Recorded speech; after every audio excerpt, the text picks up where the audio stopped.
নবম শ্রেণীর সকল ছাত্রছাত্রীদের প্রোগ্রেস টিউটোরিয়াল ইউটিউব চ্যানেল এবং ফেসবুক পেজে স্বাগত। আজকে আমাদের আলোচনার বিষয় নবম শ্রেণীর ভূগোল বইয়ের প্রথম অধ্যায় গ্রহরূপে পৃথিবীর পুঙ্খানুপুঙ্খ বিশ্লেষণ আমি তোমাদের কাছে তুলে ধরছি।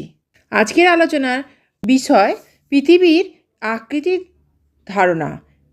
প্রাচীনকাল থেকে মানুষ বিশ্বাস করত যে পৃথিবী আকৃতি চ্যাপ্টার রুটির মতো, আর পৃথিবীর ওপরে আকাশ একটা উপর করা বিশাল পেয়ালা। এছাড়া চীনের অধিবাসীরা মনে করত চীন হলো সমগ্র পৃথিবী, এর বাইরে আর কোনো ভূখণ্ড নেই। ফিনল্যান্ডের অধিবাসীরা ফিনিশীয় নাবিকরা মনে করত যে পৃথিবীর আকৃতি হলো জলভর্তি থালায় বসানো অর্ধেক আপেলের মতো।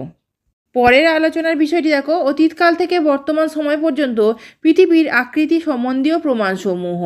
এক্ষেত্রে গ্রিক পণ্ডিত পিথাগোরাস ঘোষণা করেন পৃথিবী মোটেই চ্যাপ্টা নয়, পৃথিবীর আকৃতি গোলকের মতো গোল। পরবর্তীকালে অ্যারিস্টটল বলেন পৃথিবীর আকৃতি প্রকৃত গোলকেরই মতো। ভিডিওটি সম্পূর্ণরূপে পেতে প্রোগ্রেস টিউটোরিয়াল ইউটিউব চ্যানেলটি দেখতে থাকো এবং চ্যানেলটিকে লাইক, কমেন্ট এবং শেয়ার করো এবং সাবস্ক্রাইব করো। এছাড়া প্রোগ্রেস টিউটোরিয়াল ফেসবুক পেজটি লাইক ও ফলো করে রেখো। ধন্যবাদ।